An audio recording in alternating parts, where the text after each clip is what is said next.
Chers amis, très heureux de venir passer ces quelques instants avec vous pour m'entretenir avec vous sur un sujet qui me tient vraiment à cœur par rapport à toutes ces personnes qui n'ont pas entendu la parole ou ceux-là qui entendent la parole mais continuent leur mode de vie, leur chemin sans se préoccuper de l'éternité. Oui, en définitive, quelle est, à vous qui êtes dans cette traversée et au gré de vos pensées, au gré de votre mode de vie, et c'est votre entière liberté, mais la question que j'aimerais vous poser, est-ce que vous pensez le lieu où vous allez passer votre éternité ? Parce que ici-bas, je tiens quand même à vous dire que nous ne sommes que des voyageurs. Notre vie sur Terre nous a été donnée, nous a été, je dirais, prêtée. Le souffle de vie, le souffle sacré qui anime notre âme, nous a été donné par notre Créateur, notre Dieu et Père Créateur qui se révèle dans l'œuvre de son Fils.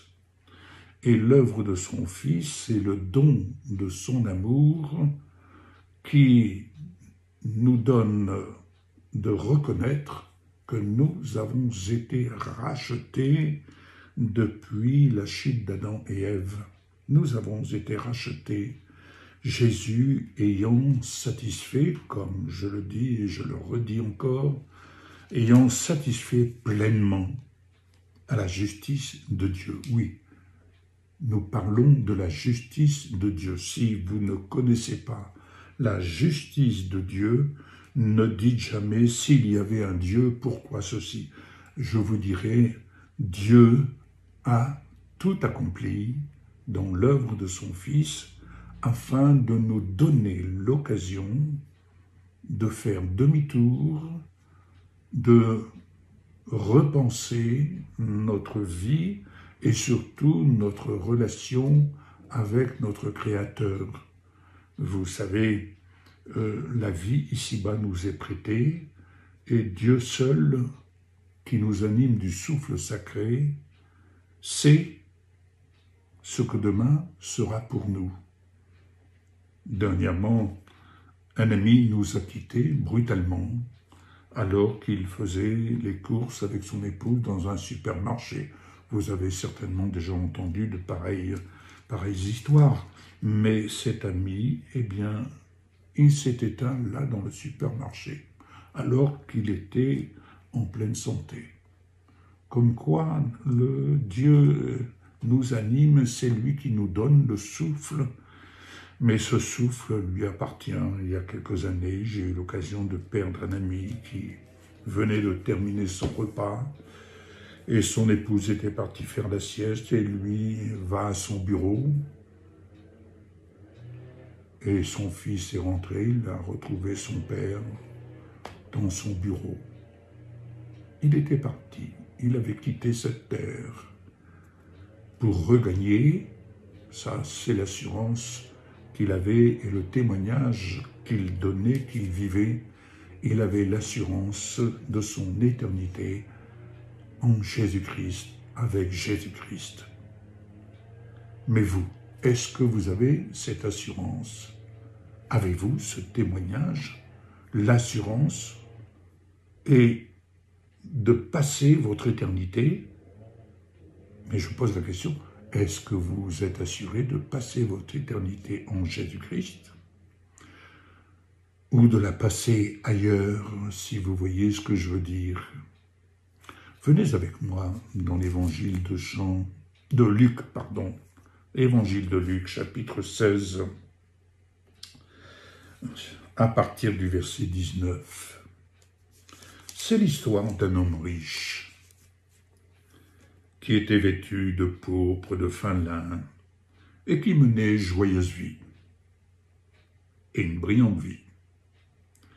Et c'est également l'histoire parallèle de ce pauvre, nommé Lazare, qui était couché à sa porte couvert d'ulcères, désireux de se rassasier des miettes qui tombaient de la table du riche. Et même les chiens venaient encore lécher ses ulcères. Et voilà que le pauvre mourut. Et il fut porté par les anges dans le sein d'Abraham. Le sein d'Abraham représente le lieu de séjour provisoire pour les croyants morts avant la venue du Christ. Le riche mourut aussi et il fut enseveli. Voyez la petite nuance? Le pauvre est emmené dans le sein d'Abraham par les anges, mais le riche, il est enseveli. Petite nuance. Et dans le séjour des morts, ce riche leva les yeux. Et tandis qu'il était en proie au tourment, donc si vous voyez l'endroit où il se trouvait, ce n'est pas forcément le lieu auquel on aspire. Je vous dis, où passerez-vous votre éternité? Ici, le riche est en proie au tourment. Et il voit de loin Abraham et Lazare dans son sein. Il s'écria, « Père Abraham, aie pitié de moi, et envoie Lazare pour qu'il trempe le bout de son doigt dans l'eau et me rafraîchisse la langue. » Alors, soyons clairs, lorsqu'une personne a quitté cette terre, il est trop tard. Le choix se fait quand on est sur cette terre. Le choix de se réconcilier avec Dieu en reconnaissant l'œuvre de Jésus par lequel nous avons été rachetés, qui nous permet de nous réconcilier avec Dieu. Le choix se fait maintenant. Décidez où vous passerez votre éternité. Le choix se fait maintenant, pas quand vous quitterez cette terre. C'est pourquoi c'est une erreur totale que de prier pour ceux qui nous ont quittés. C'est une erreur. Ici, Abraham répond à Lazare, qui fait appel à lui. Père Abraham, il le voit. Et il voit Lazare. Abraham répondit, verset 25, « Mon enfant, souviens-toi que tu as reçu tes biens pendant ta vie et que Lazare a eu les maux pendant la sienne. Maintenant, il est consolé ici, et toi, tu souffres. D'ailleurs, écoutez bien cette parole, d'ailleurs, il y a entre nous et vous, il ne dit pas entre nous et toi, mais entre nous, c'est-à-dire Abraham et tous ceux qui sont là dans le sein d'Abraham, qui ont fait le choix.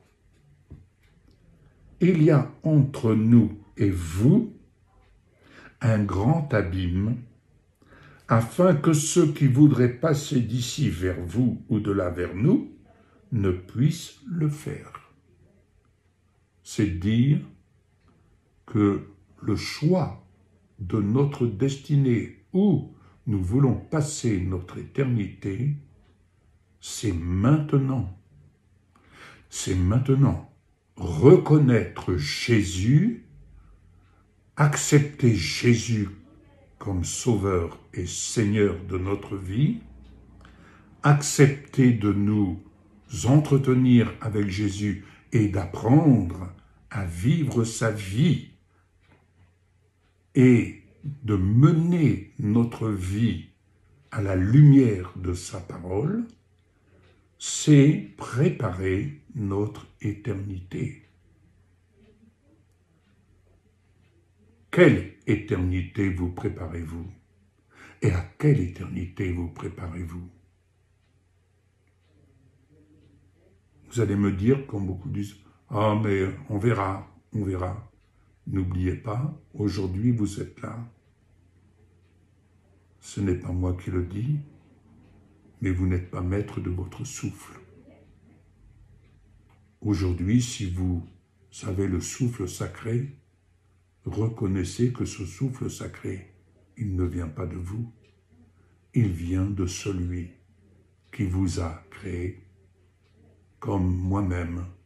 Le souffle qui me permet de parler, il me vient de Dieu mon Créateur, qui m'a tissé dans le sein de ma mère, comme vous-même, vous avez été tissé dans le sein de votre mère, mais venu sur cette terre, Dieu a pensé à une chose extraordinaire, vous racheter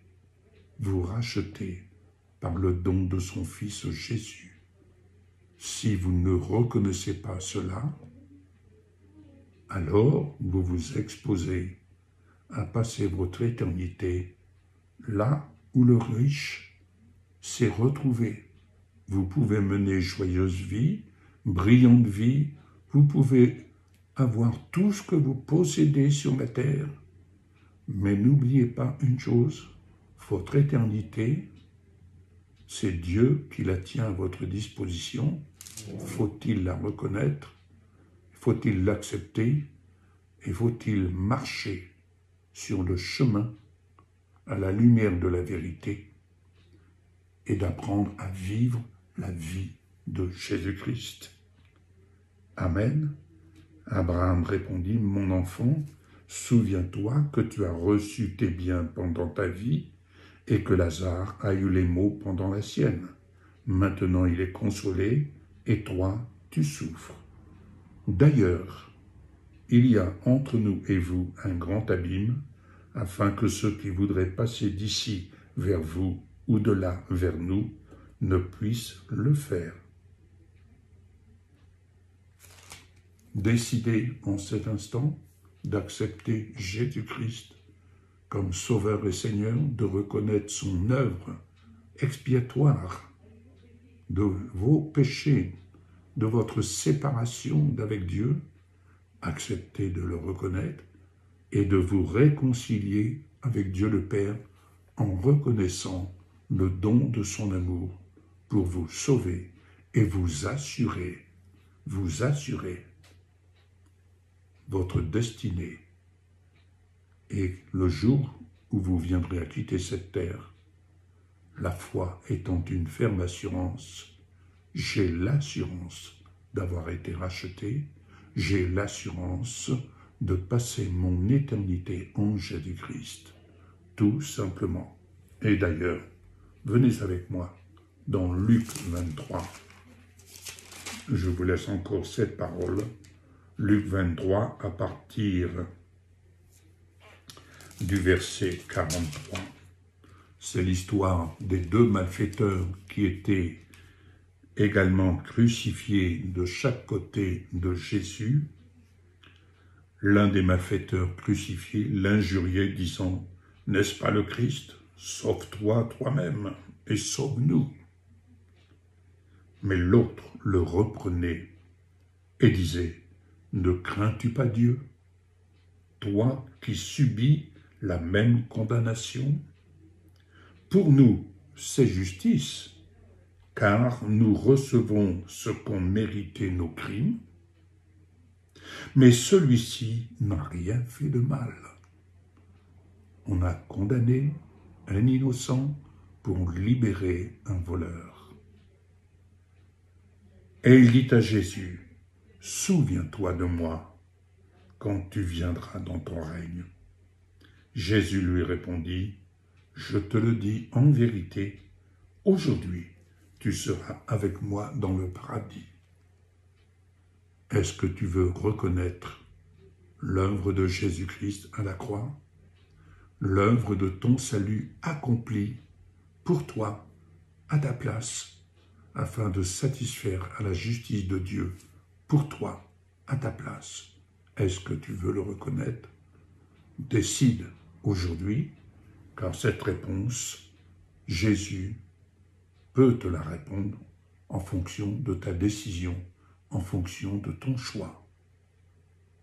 Père, je te prie pour cet homme, cette femme, ce jeune homme, cette jeune fille qui entend ce message, qu'ils puissent l'un et l'autre accepter de reconnaître ton œuvre accomplie à la croix pour nous réconcilier avec le Père, notre Créateur, qui nous assure le souffle de vie, et qu'ils puissent s'entendre dire, comme ce malfaiteur qui a reconnu que tu étais la source de son salut, qu'ils puissent s'entendre dire de ta part, je te le dis en vérité, aujourd'hui tu seras avec moi dans le paradis.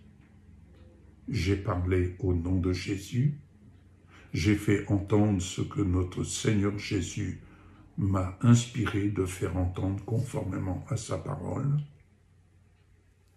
Il t'appartient, bien-aimé, de décider où tu veux passer ton éternité. Je serai heureux de t'entendre dire « J'ai décidé de passer mon éternité en Jésus, avec Jésus, dans la gloire du Père. » Un Amen. Vraiment, réjouirait mon cœur. Soyez bénis.